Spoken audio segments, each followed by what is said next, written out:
বৃষ্টি আমার সবসময় অনেক পছন্দ হলেও এবারের বৃষ্টি আমার কিন্তু একদমই ভালো লাগছে না। আসসালামু আলাইকুম এভরিওয়ান, কেমন আছেন সবাই? কোটি কোটি বছর পর আমার একটি নতুন ভিডিওতে আপনাদের সবাইকে স্বাগত।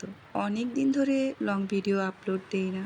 আসলে কেন জানি এখন ভিডিও এডিট করতে আমার ইচ্ছাই হয় না। ভিডিও ঠিকই ক্যাপচার করি, বাট এডিট করা হয় না, দেওয়া হয় না।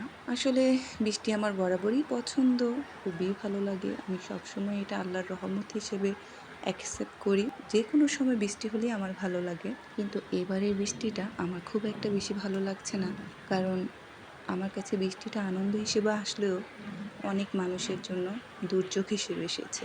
আমি বলছিলাম ফেনী, নোয়াখালী, কুমিল্লার বন্যার কথা। রাতের বেলা হঠাৎ করে পানি ছেড়ে দিয়ে যেই বন্যা হয়ে গেল, এটা আসলেই কাম্য না। কত মানুষ হঠাৎ পানির স্রোতে ভেসে গেল, কত গরু, জীবজন্তু ভেসে গেল। মানে বিষয়টা আমার কাছে খুবই মর্মান্তিক লাগছে। তবুও জীবন চলছে আমাদের সবকিছুর মাঝেই, কিন্তু প্রচণ্ড খারাপ লাগছে। এভাবে মানুষের ক্ষতি বা এভাবে মানুষের প্রাণহানি, এটা মেনে নেওয়া আসলে অনেক কঠিন। বারবার ভাবছি ওই পরিস্থিতিতে যদি আমি থাকতাম তাহলে কেমন হতো, কি করতাম, মানুষ কতটা অসহায় হয়ে গেল। যার কারণে এবারের বৃষ্টিটা খুব একটা ভালো লাগছে না আমার কাছে। বন্যায় মানুষ কষ্ট পাচ্ছে, তারপরও আমরা যে যার যার মতো যার যার জায়গা থেকে বন্যার্থদের পাশে থাকার চেষ্টা করেছি বা করছি।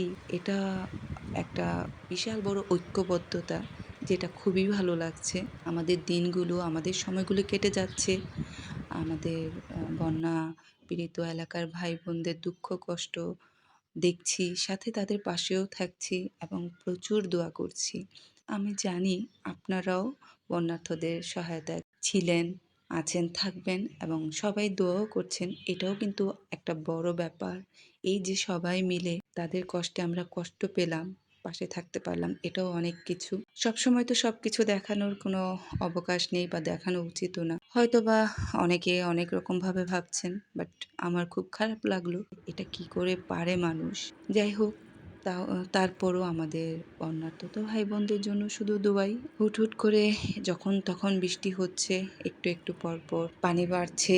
তবে এখন আসার কথা হলো পানি কমতে শুরু করছে। পানি কমার সাথে সাথে যারা বন্যায় ভেসে গিয়েছিল তাদেরকেও খুঁজে পাওয়া যাচ্ছে, যেটা দেখতে আরো বেশি কষ্ট লাগছে। যাই হোক, তবুও আমরা যেটা করতে পারি এখন, তাদের পাশে থাকতে পারি আর দোয়াই করতে পারি। আজ তবে বিদায় নিচ্ছি। কোনো কথায় কেউ কষ্ট পেয়ে থাকলে ক্ষমা সুন্দর দৃষ্টিতে দেখবেন। আল্লাহ হাফিজ। আসসালামু আলাইকুম।